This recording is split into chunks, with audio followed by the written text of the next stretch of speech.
I still remember the moment I held that letter in my hands. It arrived on a quiet Thursday afternoon, just another ordinary day in my life. But the letter, it was anything but ordinary. The envelope was crisp, sealed with a wax stamp, and bore the name of my late mother's lawyer, Mr. Aldridge. My heart raced as I opened it, a swirl of confusion and curiosity building inside me. Why would a lawyer contact me years after my mother's death? The words on the paper hit me like a storm. Everything you've endured wasn't in vain, and you deserve the truth. My hands trembled as I reread it. What truth? And what did it have to do with my sisters? For years, I'd played the role of the overlooked sibling, the one who cleaned up their messes, watched their kids, and stood in the background while they celebrated their perfect lives. I'd buried the hurt so deep, I'd almost convinced myself it didn't exist. But now, here was this letter, this cryptic, unsettling message, telling me that everything I'd gone through wasn't for nothing.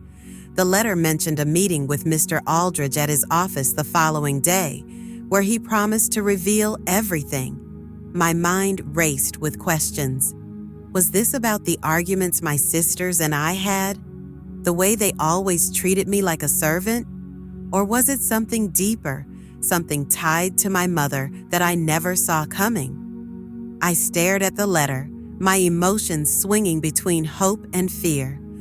For the first time in years, I felt a flicker of something new, a chance to finally understand why my life had turned out the way it did, a chance to uncover the truth that had been hidden for far too long. I was determined to get to the bottom of this. The next morning, after my meeting with Mr. Aldridge, I drove straight to my oldest sister Caroline's house. The truth he'd revealed left me shaken, but I needed to hear it from them. I needed answers. As I pulled up to the driveway, my nerves were tangled in knots. But before I could knock on the door, I heard voices drifting from the backyard. Curious and admittedly hesitant, I walked quietly toward the sound. It was Caroline and my other sister, Miranda. They were laughing, clinking glasses, and scribbling on what looked like a to-do list. "Are you sure the guest list is perfect?" Miranda asked. "This has to be the party of the year." "Relax, everything's under control," Caroline replied. "Emma's not going to be a problem. She never is. She's too busy being her little self in the background, as usual." I froze, my heart sinking. They didn't know I was there, standing just out of sight, and yet I felt so small, so insignificant, as if I were nothing more than a passing thought to them. But what cut me even deeper were the words that followed. "Honestly," Caroline whispered, lowering her voice, "as long as she never finds out about what Mom left behind, we're in the clear. She doesn't need to know. She wouldn't understand." My blood ran cold. What were they hiding? What had Mom left behind that I wasn't meant to find out? I felt the sting of betrayal clawing at my chest, but I refused to cry. Not here, not now. Quietly, I turned and left before they could see me. One thing was clear. My sisters weren't just keeping secrets. They were keeping my truth, and I was going to find out what it was. The truth hit me like a freight train. When I sat across from Mr. Aldridge in his office, I never expected him to hand me a document that would change everything. He slid a faded yellowed envelope across the desk and said, "Your mother wanted you to have this. It's a second will, Emma, one that was hidden away."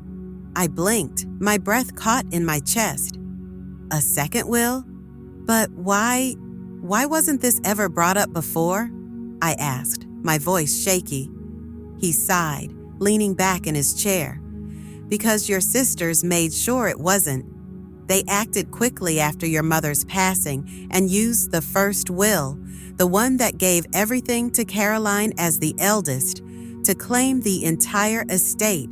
But this one changes everything. Your mother wanted her fortune divided equally among you three."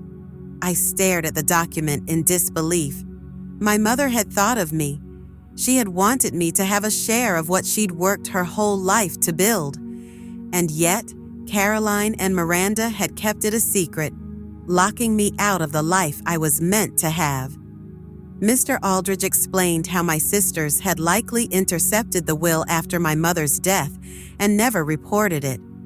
Your mother trusted them to do the right thing, he added, his tone heavy with regret. But trust doesn't always lead to fairness. I felt a wave of emotions crash over me: anger, sadness, and an overwhelming sense of betrayal. All these years, I thought I was insignificant, the forgotten sister who was only good for babysitting and cleaning up after everyone. But the truth was, I'd been robbed of my rightful place in the family. Suddenly, so many things made sense. The way they always kept me at arm's length. The way Caroline controlled everything after Mom's death. They weren't just being selfish, they were covering up a lie. I left Mr. Aldridge's office that day with one thought in my mind. I deserved the truth, and I wasn't going to stop until I got everything they'd taken from me. After leaving Mr. Aldridge's office, my mind raced with questions. How far had my sisters gone to cover up the second will? Who else knew about this? That's when I remembered Mrs. Fitzgerald, the elderly neighbor who lived next door to our childhood home. She had always been the type to notice everything, even the things people wished she wouldn't. If anyone had seen something, it would be her. I decided to pay her a visit. She opened the door cautiously, her sharp gray eyes studying me before her expression softened. Emma, my goodness, it's been years. We sat in her cozy living room, surrounded by the scent of lavender and old books. At first, she hesitated when I brought up my mother's passing. That was such a sad time, she murmured, avoiding my gaze, but I pressed gently. Mrs. Fitzgerald, I need your help. I think my sisters hid something important after my mom died. Did you see anything unusual that night? She hesitated, wringing her hands as if deciding whether or not to speak. Finally, she sighed and leaned forward. I didn't want to get involved, Emma, but I did see something. My heart pounded as she continued. The night of your mother's funeral, I saw your sisters in the backyard. They had a fire going, Caroline and Miranda. I thought it was strange, burning things so late at night. I couldn't see everything, but I caught glimpses of papers. They were feeding them into the flames. Her words felt like a knife twisting in my chest. Burning papers? Are you sure? She nodded gravely. I didn't ask questions. It wasn't my place. But yes, I'm certain. They seemed anxious, as if they were hiding something. I sat there in stunned silence, piecing everything together. My sisters hadn't just hidden the second will, they had destroyed evidence. They were willing to erase my mother's final wishes to keep me from what was mine. Mrs. Fitzgerald's words were all the confirmation I needed. My sisters had buried more than a will. They'd buried the truth, and now I had to dig it back up. It all started to make sense. The years of financial struggles I couldn't explain. The sudden debt that seemed to follow me wherever I went. But the truth? I never imagined it would be this vile. I was sorting through my documents, trying to piece my life together, when I noticed something strange. A bank statement addressed to me, but with transactions I didn't recognize. Loans I never took out. At first, I thought it was a mistake, maybe some kind of identity theft. But as I dug deeper, the picture became horrifyingly clear. One of my sisters, Caroline, had used my name. Not once, not twice, but repeatedly. She had taken out loans under my name and left me to bear the consequences while she lived her life without a care in the world. I felt my stomach turn as I looked at the numbers. The debt wasn't small, it was enormous. Tens of thousands of dollars, money that had been borrowed in my name, but I'd never seen a penny of it. All those years of struggling to pay bills, cutting back, and wondering why my credit was in shambles. It wasn't bad luck. It was her. The worst part? She had been living lavishly the entire time. Caroline and Miranda always threw grand parties, wore designer clothes, and took luxury vacations. I thought they were just good with money, lucky even. But now I realized it wasn't luck, it was betrayal. I confronted Caroline, holding the bank statements in my trembling hands. Her face went pale when she saw them, but she quickly tried to brush it off. "Oh, Emma, it's not what you think. I only did it because we needed help after Mom passed. You wouldn't understand. It was for the family." "For the family?" I snapped. "You mean for yourself?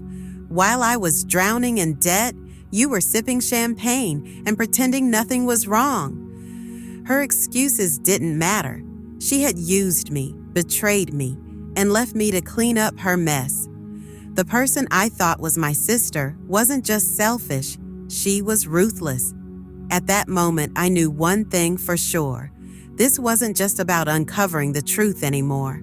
It was about reclaiming my life and making sure they could never take advantage of me again. I didn't expect to find anything in the attic that day. Honestly, I went up there to clear my mind, to escape the weight of everything I'd uncovered. But as I sifted through dusty boxes and forgotten memories, I stumbled upon something that stopped me in my tracks. An old leather-bound diary with my mother's handwriting on the cover. It was tucked inside a small, ornate chest I'd almost overlooked. The moment I opened the diary, I felt like she was speaking directly to me. The pages were filled with her thoughts, her struggles, and her hopes for us. Tears welled up in my eyes as I read her words. But then something caught my attention, a passage that felt different, almost cryptic. She wrote, "The truth can't stay buried forever. I've placed the key to our family's future where it will be safe, but only the one who truly seeks it will find it. Trust your heart and don't let fear stop you." My heart raced as I read those lines again and again. A key? What did she mean by a key? I flipped through the pages desperately, searching for more clues, and then I found it. Another entry mentioning a family heirloom. She described it as a small brass key that opened something important. That's when it hit me, a safe deposit box. I vaguely remembered my mother mentioning one years ago, but I'd never thought much of it. Could this be where she had hidden the missing will? I turned the attic upside down, looking for the key. Finally, I found it, wrapped in a piece of cloth inside the same chest as the diary. It was small, worn with age, but unmistakably important. Holding it in my hand, I felt a flicker of hope for the first time in weeks. My mother had left this behind for a reason. She wanted me to find it, to uncover the truth she couldn't speak while she was alive. This wasn't just about me anymore. It was about honoring her wishes and reclaiming the justice she fought to protect. The key wasn't just a key. It was the beginning of the end of my sister's lies. I didn't expect the truth to come from a child's mouth. It happened on a Sunday afternoon when I stopped by Caroline's house, pretending I didn't already know about the lies and betrayal. I needed more pieces of the puzzle before confronting them outright. Her daughter, Lily, was sitting on the living room floor, playing with her dolls while I waited for Caroline to come downstairs. Lily was always so sweet, her innocence a stark contrast to the rest of the family's cunning ways. As I sat down with her, she handed me a doll and said, "Aunt Emma, you're always the nice one. Mommy says you don't ask too many questions." Her words caught me off guard, but I brushed it off with a smile. "Well, that's kind of your mommy to say," I replied, trying to keep my voice light. But Lily wasn't done. "She says you're so nice you don't even notice stuff, like how much you're supposed to get." I froze. "What do you mean, sweetheart? Supposed to get what?" Lily shrugged, clearly not understanding the weight of what she just said. "I don't know. Mommy and Aunt Miranda always laugh about it. They say you're too clueless to notice how much you're owed." Her words were like a dagger to my heart. I forced myself to smile, though my mind was racing. "That's interesting, Lily. What else do they say?" She giggled and went back to playing with her dolls, completely unaware of the bombshell she'd just dropped. But for me, it was confirmation of what I'd been piecing together. My sisters had been laughing at me behind my back for years, mocking my ignorance while they stole from me and lived comfortably off what was rightfully mine. I felt a surge of anger and determination unlike anything I'd felt before. They thought I was clueless? They thought I wouldn't notice? They were wrong.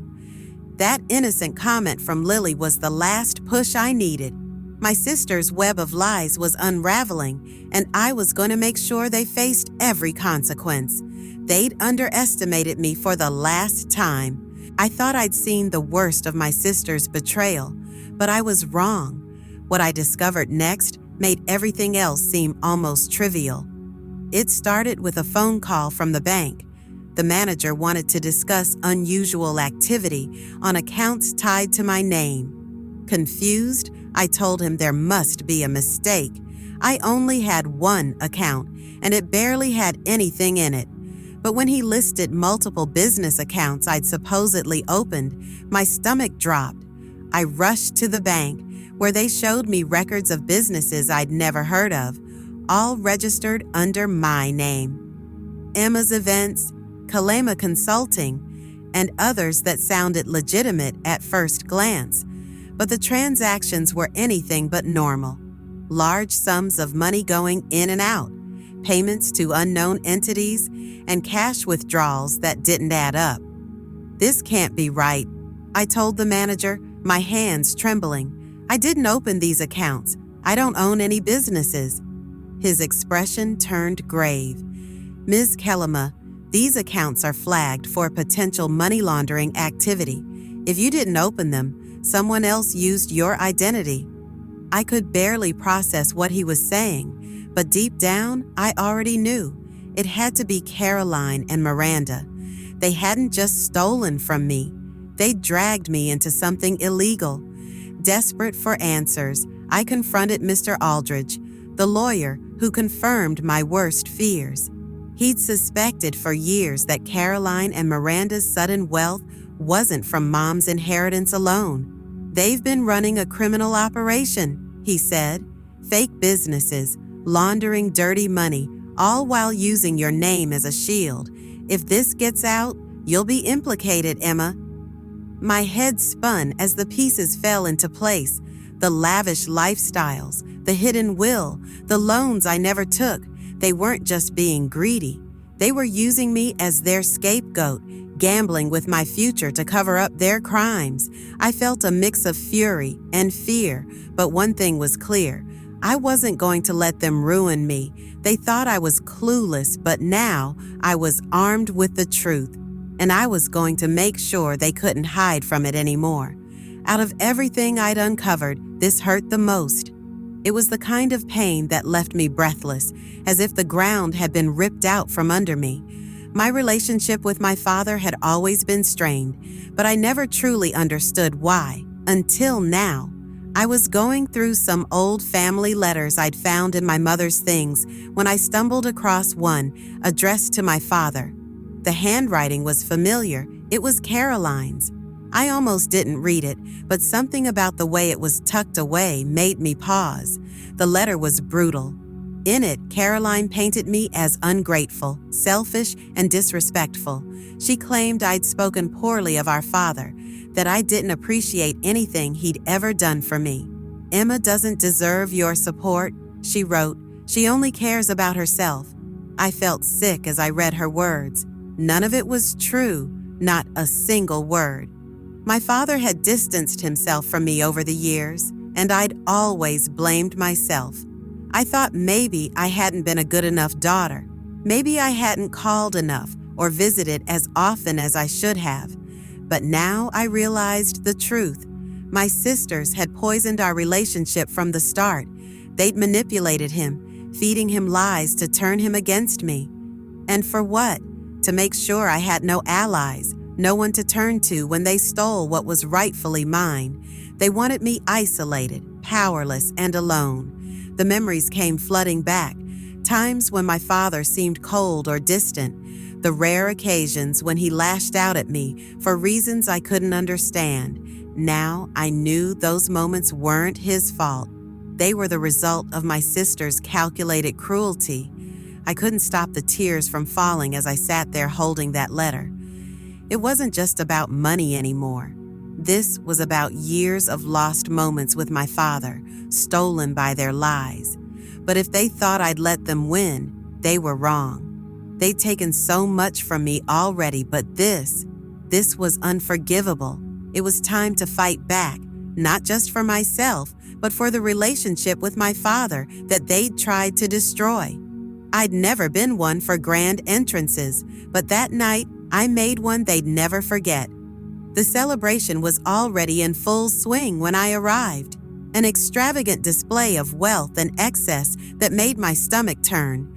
The chandeliers sparkled, the champagne flowed, and the room buzzed with laughter. My sisters were in the center of it all, basking in the attention like queens. They didn't see me at first. I stood at the entrance, taking it all in. It wasn't nerves holding me back.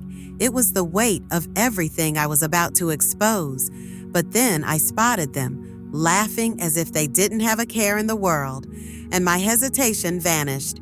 I walked straight into the room, past the guests who turned to stare. My heart pounded, but my voice was steady when I called out, "Caroline, Miranda, we need to talk." The room fell silent. My sisters froze, their smiles faltering as they saw me. "Emma, what are you doing here?" Caroline said, her voice laced with fake politeness. I held up the stack of evidence I'd collected, bank statements, the forged loans, even the letter Caroline had written to our father. "I'm here to tell everyone the truth." Gasps rippled through the crowd as I laid it all out. I told them about the hidden will, the stolen inheritance, the fake businesses, and how they'd used my name to cover their crimes. I didn't hold back. "You've spent years pretending to be the perfect daughters," I said, my voice rising. "But the truth is, you've lied, stolen, and betrayed your own family.